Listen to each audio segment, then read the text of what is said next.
Hey, Jeff here. Big question that people always ask, and they get bad information on this too, a lot of times. Especially, this time of year. We've hit the first month of the year. People looking most of the time, and it's not all the time, but most of the time, people are looking to lose weight. And that's the New Year's resolution.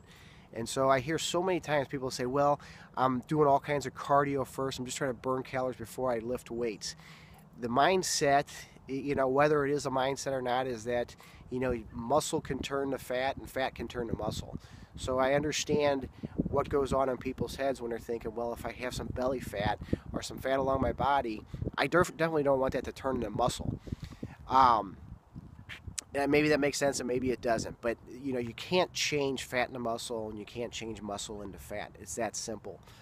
So when doing that, when you're trying to lose weight, if your mindset is that of I'm not going to start a strength training program until I burn off the fat, you're missing a point, and you're probably missing out on some good time that you could spend doing a good strength training routine that's going to burn more calories and ultimately burn off more fat because when you strengthen up those muscles, they become fat burning mechanisms throughout the day.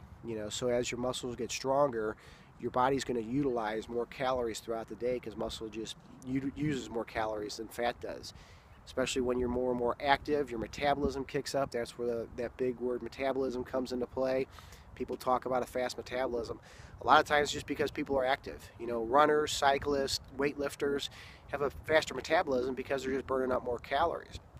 So when you're trying to lose weight, especially if you've gotten through this month of January and maybe you haven't lost the weight you think you should have, may need to add that strength training routine on there. That's a big thing when you're talking about weight loss because you're going to burn fat and gain some muscle, which gives you that leaner look, which is pretty much what everybody wants. All right, love for you to follow this YouTube channel, share with your friends and family, and we'll talk to you again soon.